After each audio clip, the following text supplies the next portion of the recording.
राजस्थान में भर्ती परीक्षाओं में घोटाला करने वाले और फर्जी तरीके से नौकरी लगने वाले लगातार पकड़े जा रहे हैं और एसओजी लगातार कार्रवाई कर रही है। और इसी बीच में आपने सुना होगा कि हाल ही में बीएसटीसी 2019 और 2020 के मामले में एसओजी ने 12 लोगों को गिरफ्तार करके जेल भेजा था और उस मामले में लगातार अब कार्रवाई तेज हो चुकी है और एसओजी ने और कई सारे लोगों को इस मामले में आइडेंटिफाई किया है और उनकी भी गिरफ्तारी की तैयारी चल रही है। अब देखिए, इसमें बड़े स्तर पर घोटाला हुआ, फर्जीवाड़ा हुआ और उसके बाद लगातार जांच चल रही थी और अब और ज्यादा जांच तेज हो गई है क्योंकि 12 लोगों को पकड़े जाने के बाद अब इसमें एक के बाद एक लगातार खुलासे हो रहे हैं। अब देखिए, एसओजी ने बीएसटीसी प्री डीएलएड परीक्षा 2019 और 20 में अपने स्थान पर डमी अभ्यर्थी बिठाने वाले 49 अन्य अभ्यर्थियों को भी चिन्हित कर लिया है।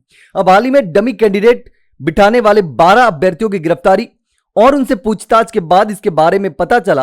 अब बाकी जो आरोपियों के हैं उसको दबोचने के लिए एसओजी की विशेष टीम को उदयपुर भेजा गया है और इस प्रकार इस परीक्षा में कुल 61 आरोपियों को डमी अभ्यर्थी बिठाने का आरोपी माना गया है। यानी कि पहले 12 लोगों को पकड़ा जा चुका है और अब 49 लोगों को आइडेंटिफाई किया है। कुल मिलाकर के 61 लोग अब तक इस मामले में शामिल हो चुके हैं, सामने आ चुके हैं।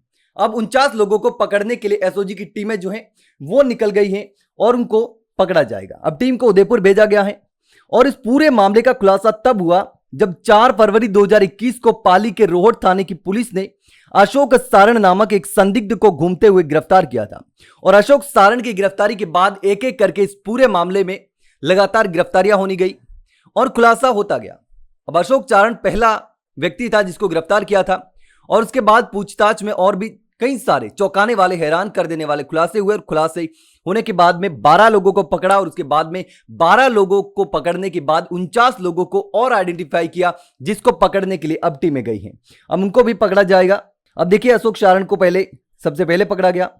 अब अशोक सारण की जेब से प्री बीएसटीसी परीक्षा में पैसे लेकर डमी अभ्यर्थी बिठाने से जुड़े दस्तावेज मिले थे, डॉक्यूमेंट मिले थे और उसके बाद पता चला कि यह बहुत बड़ा घोटाला है और उसके बाद एसओजी ने मुकदमा दर्ज कर बीकानेर पंजीयन कार्यालय से मूल दस्तावेज प्राप्त कर लिए और इसी तरह एसओजी अभ्यर्थियों के बारे में जानकारी जुटा रही है।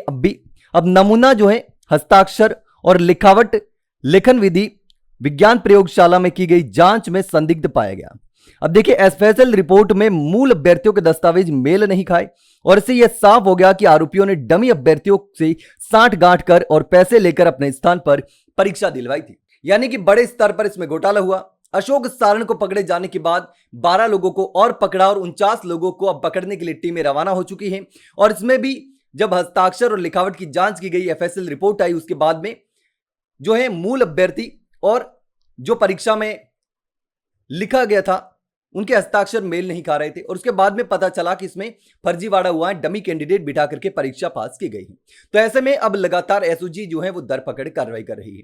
इस पूरे मामले पर आप क्या सोचते हैं कमेंट सेक्शन में कमेंट करके जरूर बताना। वहीं अगर जानकारी अच्छी लगी हो तो वीडियो को लाइक और शेयर जरूर करें और चैनल को सब्सक्राइब करना ना भूले। फिलहाल के लिए इतना ही, जल्द मिलते हैं एक नई जानकारी के साथ, तब तक के लिए नमस्कार।